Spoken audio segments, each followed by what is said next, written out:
All right. Well, it is 12. And I know that people will keep, coming in, but we'll start with here with a little introduction. First, thank you to everyone for joining us here today. At the Greater Cleveland Food Bank, communicating with all of our donors, our supporters, volunteers, partners is so important to us so that you understand, the impact that you're having, and different ways for you to get involved to help us end hunger and food insecurity here in Northeast Ohio. So today we are going to be getting a fantastic update on the Farm Bill and all of our advocacy efforts here with Jessica, our Director of Advocacy and Public Education. It's really exciting to have Jessica join us. She's fairly new to the food bank, but not new to the world of policy advocacy and getting things done on Congress, at Congress and at the Hill, which is where she joined us from previously, was actually working at the center of it all in DC in that area. So Jessica, if you want to just share a little bit about how you came to the food bank, and then we'll kick off all the work that you're doing on that policy side of things. Yeah, absolutely. Well, thanks for having me today, Kate.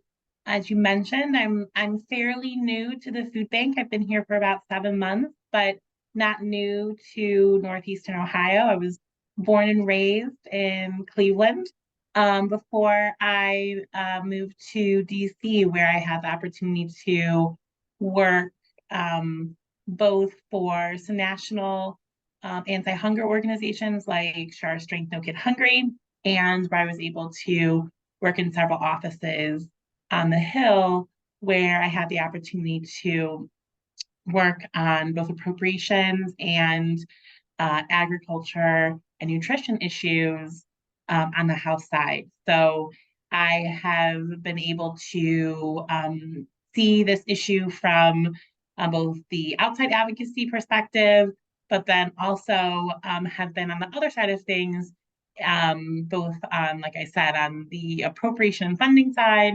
and the authorizing side. So it's great to be back in Cleveland at the Greater Cleveland Food Bank and be able to kind of take that knowledge that I was able to gather in DC and be able to advocate for our neighbors here in Northeast Ohio.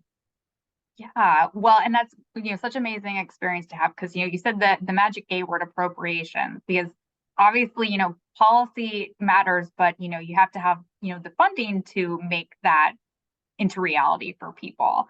So that's a lot of what we're going to be talking about here today, primarily with the Farm Bill, but also some kind of other pieces, like I'm sure folks have been following questions with the debt ceiling and things like that that also affect our community and our neighbors. So for everyone who's joining us today, Jessica and I are just going to have, conversation about Farm Bill and the advocacy and the work that we're doing with that. There is the Q&A available to use if you have questions. We'll save some time towards the end for any questions that you have. The chat is disabled, so please use that. And, I always say is if you have questions that come up, at the end of our conversation, you can't get them in, or if you're even thinking about our conversation later, we will get your questions answered, no matter when you have them. So don't feel like this is your only chance to ask Jessica for all the details on these kind of complicated, lots of alphabet soup things we're going to be talking about here today. Well, great. So, if we're talking about, appropriations, authorizations, different policy aspects, why don't you start with giving us kind of a lay of the land of the different, federal measures that kind of affect, the food bank, our work specifically, and then of course there's programs that directly affect our neighbors that are all linked together in a lot of these different anti-hunger pieces of legislation. Absolutely. This is a very interesting year, very interesting Congress. So the 118th Congress has been marked by delays and some historical procedural problems, and tackling big issues like a budget or major authorizations is a challenge in a divided government. And that has become increasingly more difficult without a Speaker of the House. And there is a kind of laundry list of to-dos before the end of the year, both getting our fiscal house in order and keeping the government open, and farm bill appropriations, as well as some other key pieces of legislation. So there's a lot on the table in Congress this year, and some of that can seem daunting, but I think that when we find ourselves in these uniquely challenging times, and it's really the best opportunity to advocate and to be able to educate and inform our elected officials around the appropriations, the funding, and the programs that really impact the work that we do here at the Greater Cleveland Food Bank, that our fellow food bankers do around the state, across the country, and the work of our partners in helping fight hunger with our neighbors. So, there's two big things that we're kind of looking at in the short term. The first one is, we are 3 weeks away from a deadline to make some kind of progress as it relates to the federal budget. The Senate has started to move forward with some of their appropriations, but as the saying goes, it takes two. So we need a functioning House with a speaker to be able to move those forward. We saw some problematic pieces of the budget hit the floor over the last month. The one that particularly impacts us here at the food bank and the efforts that we are undertaking and impacts our mission is the agricultural appropriation. And we saw that hit the floor in September, and there were some pretty deep cuts to USDA and to the programs that help support the work that we do here. So you may hear, Kate, you mentioned the alphabet soup of programs that we focus on. Many of those are authorized in the Farm Bill, but the appropriation process does impact those as they are executed and administrated through the USDA. And so we, again, because of the continuing resolution, we did not see those bills move off the floor. We were actually able to, through our advocacy work, we were able to have a role in kind of pushing that appropriation back, which would have cut between 12 and upwards of kind of across the board funding for critical USDA programs like TFAP, those commodity foods that we talk about, our senior food boxes. And so we saw that move forward, but what we are going to see, starting in November, is we're going to restart this conversation around appropriations and keeping the government open. Given the uncertainty that we see in Congress with the speaker, it's unlikely that we are going to be able to pass all 12 of our federal appropriation bills. So we're probably looking at another continuing resolution to keep the government open. I think with all of the chaos that we currently are seeing, there might be less of an appetite for a robust debate around the budget. And so we continue to hear a continuing resolution will be moved, which will kind of keep government open as it is. We've heard that could be 3, 6, or 12 months with elections next year. I think there is a lot of consensus around wanting to create some stability around the budget. With that being said, these bills that will continue to be discussed will create a precedent for when we take up the budget, and it will set baseline funding. It will frame the messaging we use, and it will really outline the priorities for both the House and Senate. So while we are looking, our kind of first piece of advocacy is to make sure the government stays open and remains open. And then secondly, to make sure that as the conversation around the budget moves forward, that we are really, again, informing and educating our elected officials on the importance of appropriation for USDA and how those USDA programs and that funding is so critical to the work that we do here at the food bank. Yeah, I mean, it is a lot. And you use the word, daunting to describe it because, when you start talking about, the overall, federal budget and then, the USDA, so the U.S. Department of Agriculture, these are, two, massive, you know, budgetary issues. And then, in that, it's like it trickles down to places like the food bank, and that ultimately trickles down to our partners through things like you were talking about, our senior boxes, which are for, low income seniors that, provide them with shelf stable food. And then you also talked about TFAP, which is part of the Farm Bill also, as is SNAP. Um, so to kind of, get away from maybe some of the more, daunting overhead stuff, which is, can feel hard to get your hands around in terms of like what the folks on this call, can really do and can actively participate in. Let's drill down into a little bit of like, the Farm Bill and these programs that are really specifically things that, our partners are experts in, that affect our neighbors on a day-to-day basis, and that make sure that the food bank, can keep operating, and getting food out to folks. Because obviously there's lots of different pieces, but I know the Farm Bill is, a crucial part that we're doing that information, that education on right now. Yeah. So take a step back. The federal Farm Bill really is the cornerstone of both nutrition, anti-hunger, and agricultural policy. It's really we should call it the Food and Farm Bill, because of the huge impact that it has both in the agricultural sector, but also in supporting nutrition and food security for those struggling with hunger. It really is a partnership between these government programs, our hundreds of 1,000+ partners, our thousands of donors, to be able to come together and create the food safety net that is needed to address the need that we're seeing.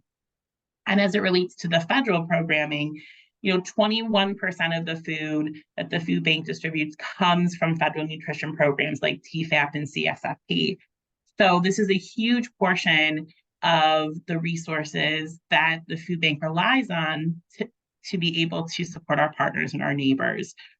And the Farm Bill is really where those major decisions are decided, where that policy, where the regulations and funding lie for those programs. And so, as we look at the importance of the Farm Bill to the work that we do, it's so critical. In addition to those commodity programs, it is also the vehicle that determines how policy and funding revolve around SNAP. And, as many of you may know, that for every meal that the food bank provides, SNAP provides 9. So it really is, a partnership between the food bank and these federal programs to be able to meet the need. And the need is so great. Kate, this year we served over 400,000 individuals. That's nearly 60,000 more than we served the year previously. So we know the need is there with inflation and the rising cost of not just food, but so many other things. We know that this demand and this need is not going anywhere. And so it is so critical for the food bank and our partners and our neighbors to be able to rely on a robust and timely Farm Bill. And the Farm Bill expired at the end of September 30th. But the programs that we're looking at in terms of TFAP and CSFP, we are, confident through the end of the year. However, at the end of the year, we're going to have to start looking at, similar to the budget, a continuing resolution. So basically, we have an expired Farm Bill, but there's a mechanism to be able to essentially fund the Farm Bill as it is currently authorized for the duration of the continuing resolution, essentially. Now, we've been hearing 3, 6, 12 months CR. So we're not really sure how long the continuing resolution will be, but what that really provides is a window for us to be able to, again, keep that drumbeat of advocacy going, talk about the need that we're seeing in the community, why these things are important, and to be able to build a coalition of diverse voices who can speak to why this issue is so important. Yeah, well, I'm so glad that you did, talk about, the need in our community, because ultimately that is what this conversation is about, is what we see and what we know is going on, here, which is, truly skyrocketing need. And the kind of dual bookends of that for the work that we do and how we can help people right now is, the commodity programs, which are things like that's the actual food that we get in. That's things, that's our pasta, it's, canned vegetables, it can be, all sorts of different products. It can be, from nuts to dairy, all sorts of things. And then SNAP on the other side, which is, formerly known as food stamps. So, money that people can use in their local communities, in their grocery stores, to buy the food that suits their family's needs. And so something like the Farm Bill, if, if a continuing resolution wouldn't work, or if there's cuts to either side of those, that just continues to squeeze, the families on one end, and then the food that we have available to distribute at the other end. So it's really a vice of challenges if that Farm Bill isn't strong. Because again, like what you were saying is, we've seen needs skyrocket with pandemic era benefits expiring, with inflation, and then just kind of overall, all those root causes of food insecurity that we know about, that, we're trying to move the needle on, but we're not there yet either. So, and I just, as we're talking about, the Food and Farm Bill, one thing that is fantastic about the Farm Bill is that it is getting food from American producers to communities. I don't want to let that part fall apart, because I know that's great too. Like, it's in the agriculture department because we're helping farmers with this. It's great for the community, and it's also great for all of our food producers in the United States too, to be part of this and to have a strong Farm Bill. Absolutely. We actually, when we went to DC just a few weeks ago, we had letters from producers from around the state who talked about the importance of these programs that help support them during the pandemic and after the pandemic. And it's also really wonderful to see, as we talk to producers across the state, really that they are just really thrilled to be able to partner with the food bank and to know that they are helping their community, their neighbors, be able to access healthy, nutritious food. And so it was wonderful to be able to carry their stories with us when we went to DC and talk about that really important public-private partnership, which is so vital to the success of our nutrition safety net. It is our farmers and our producers, it is our donors and our partners, and it is our state, local, and federal government that really come together to be able to ensure that we are, putting families who are struggling with hunger on the path to stability. And that's so exciting, because you're talking about coalition building, and that's it right there. What you just said is having all of these, different groups of people who might, be participating in our society in like one particular way, in a farm or at a different nonprofit, or just, folks out there, just, raising their kids and having a family, and bringing everyone to DC to have those conversations is just so important. And it's that advocacy part, So, I mean, obviously, the stakes are very high right now with the overall federal budget and with the Farm Bill. And at the same time, with the need that we're seeing in our community, which is not dissipating at all. So this is a really crucial time. So, I know that you've talked about like some wins that we've had in terms of keeping the importance of the Farm Bill and measures to help food security in the United States. If you could maybe dive into now the actual kind of advocacy part and how people can get involved, because again, like we said, this can seem very daunting, and there are so many important things going on in our country, but we are having tangible results with the advocacy work we're doing. So let's dive into that, and then how people can join us on this, this daunting but achievable process. I'm glad that you mentioned the achievable part, Kate. There has been, we've had some really exciting wins over the last year in terms of being able to advance a more food secure future here in Ohio, in Northeast Ohio, and really across the country.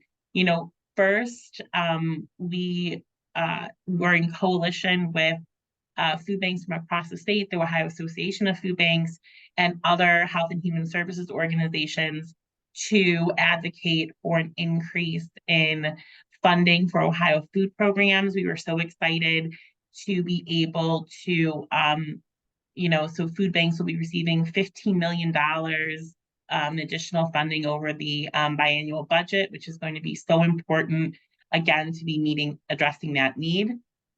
We were able to, with the help of champions like Senator Matt Dolan and Chairman Jay Edwards and Senator Nikki Antonio, we were able to push back and really protect benefit access and ensure that the Ohio food stamp program was meeting the needs of the community and making sure that those job seekers and seniors and families struggling to put food on the table had the food that they need.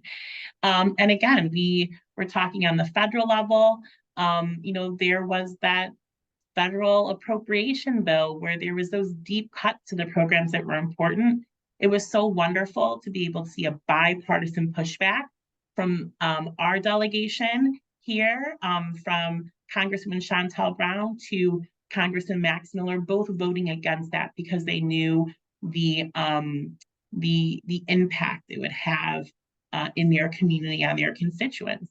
And not all advocacy is legislative. We were super excited to hear just last week that our new community resource center that's opening on November 1st, we will have caseworkers from the county who will be present at our community resource center to be able to help individuals who are looking to be able to access SNAP benefits and be able to have that resource in person.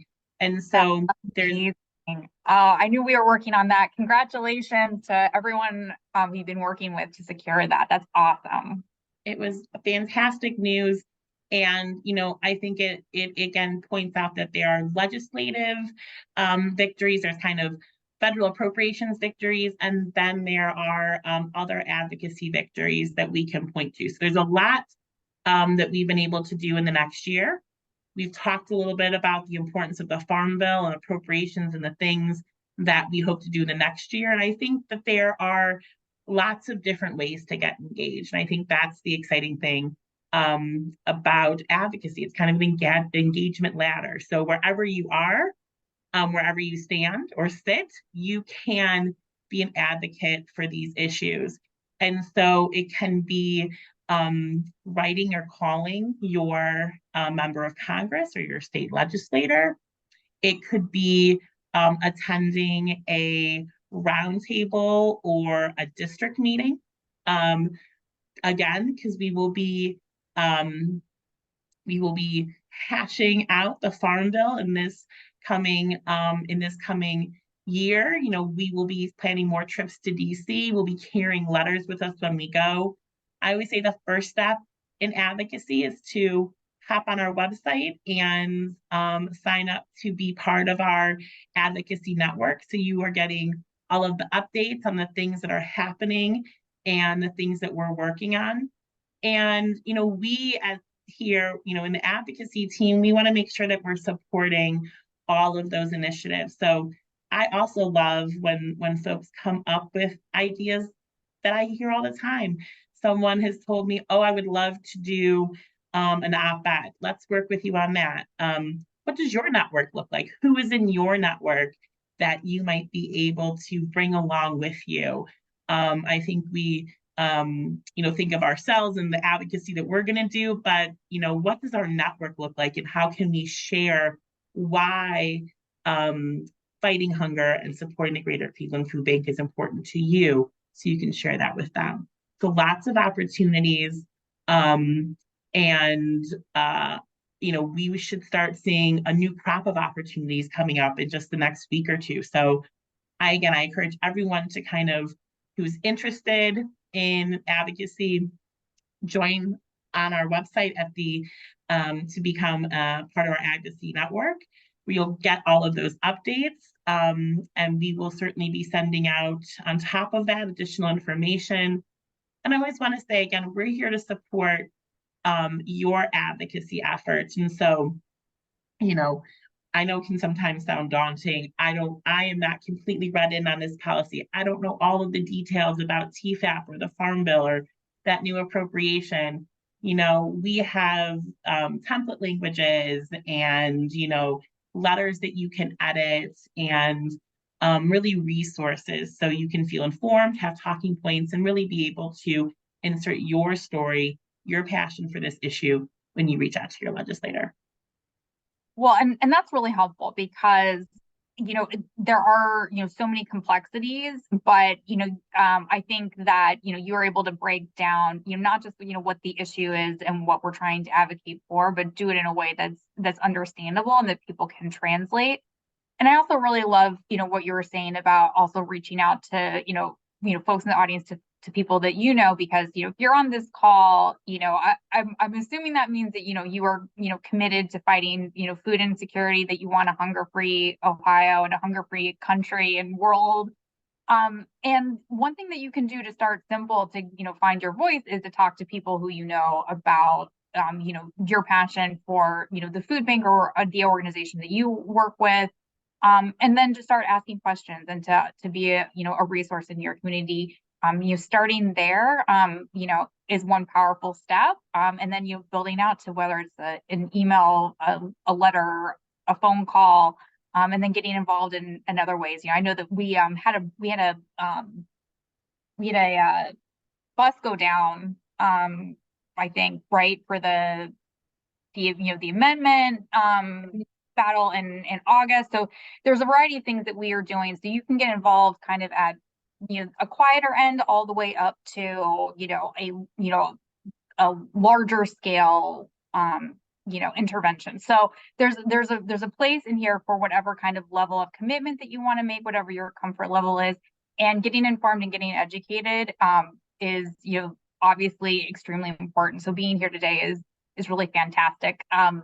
So just to let people know, if you do have any follow-up questions, the Q&A is open. We've got a couple more minutes here. But, I wanted just to, point out again that, there are, hunger is an interconnected issue with so many other pieces. If kids are hungry, they, aren't going to be able to perform well in school. If a senior is hungry, their health is going to suffer. If someone can't, eat and, get to work, these are all issues that link up together. And, it is complex, but, as you were talking about the wins that we had, especially at the state level with some amazing partners at the state, that we are, we're able to get wins that build off each other. And that momentum is something that we can take, throughout, the coming months for these different, fights we're going to have for the Farm Bill, for the budget, and for, making sure that the programs are as strong as they can be for our neighbors. So these wins are happening. They are real. You can be part of that. It really is doable and achievable. And being here on this call, watching it later, sharing it out to folks, that is a step. That is part of the conversation. So we're really happy that you are here to join us on these really exciting things. So we will send out afterwards a link so you can sign up for our awesome advocacy network and different alerts and different ways to get involved. And then also, Jessica, I know 2 weeks from now, there's also another big thing. There's the Oak Neighbor Community Resource Center. And then we've also got on Tuesday, November 7th, we've got Election Day. Election Day. Make your voices heard. I say this so frequently. Civic engagement is so important. And it really is an opportunity. So please however you vote, wherever you vote, you know, it is so important to to make sure that you are standing present. And I think it is also when you do advocate, it is always um, important to to say that I am a food security voter. I vote on issues that support a more food secure future. Very impactful. And it like I said, it starts with one vote, one phone call, one email, one meeting. So we are excited for the future. There are a lot of challenges, but we are having success one day at a time. And that comes from people who are here just joining us, continuing to learn and continuing to share their own stories and their own vision for a better future for our neighbors and our community. Like I said, I'll follow up. You can get involved at www.greaterclevelandfoodbank.org/advocate. And then you can always reach out to me or really to anyone at the food bank, and we can get you hooked up to wherever you need to be to get involved. Also, we love our volunteers. We'd love to see you at the food bank. So thank you everyone for joining us today. Taking some time to learn a little bit more about the Farm Bill and our advocacy efforts. And thank you so much, Jessica, for taking a little time to talk to our donors and supporters here today. You've made some incredible strides in the short time that you've been here. So I'm so excited to see what you're going to be doing for all of us here in Ohio. And we're so glad to have you with us today. Thanks, Kate. I look forward to working with everyone on on our advocacy goals, and really if there are any questions you have on state, federal, or local policy, questions on how you can get involved, if you are interested in having the advocacy team come out and talk to, again, as you think about your network, for the advocacy team. We'd love to get out of the office and talk to folks around the importance of advocacy, what's happening, how it's impacting the mission of the food bank, and to make sure that we have a diverse set of voices speaking to this issue from so many different perspectives. Wonderful. So y'all know how to get involved. We hope to see you soon. And thank you so much, everyone, for joining us here today. And hope that you have a wonderful rest of your day. Get out the vote, and we hope to see you soon.